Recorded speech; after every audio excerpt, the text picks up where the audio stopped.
We've been talking about the Intraconference Transfer Policy in the Big South Conference for a year now.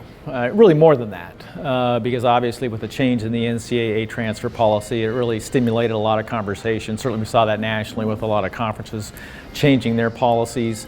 We wanted to take some time to evaluate this. The collegiality within the Big South Conference, the relationships we have amongst coaches, amongst athletics directors, is really important to us. So we didn't just want to jump on the bandwagon and make that an immediate change. So we did a lot of research on what other conferences who have changed their policy and what they're experiencing, how many student athletes are taking advantage of those rules, what's happening nationally around that, what's the legal environment around that. So it was really an ongoing study process that we took throughout the last 12 months. Our CEOs have been talking about on a regular basis. And so finally we got together this spring and really wanted to sit down again and say, what have we found out?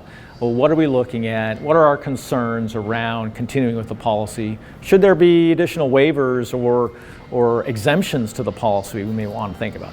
In the end, after a very open, honest, and lengthy discussion, our CEOs decided to vote to eliminate the interconference transfer policy in the Big South. So student athletes now will be able to transfer from one Big South conference school to another and not have to sit out an additional year. That's very pro-student athlete. It's very friendly to allowing them to follow the paths that are very important to them, and it's the right move for the Big South Conference at this time. Well, this wasn't a precipitous decision. We had been looking at this for over a year. The landscape has changed over the last several years about transfers in collegiate sports. And our CEOs, in collaboration with our athletic directors and the conference commissioner, looked at this, had a really substantive deliberation, and decided to change our policy. We did some benchmarking against other conferences, and this is in keeping with what the vast majority of conferences have decided to do. So that's one change that came as a result of our meeting today. Yeah, it's really interesting because we have had conversations with our Student Athlete Advisory Committee about this very thing.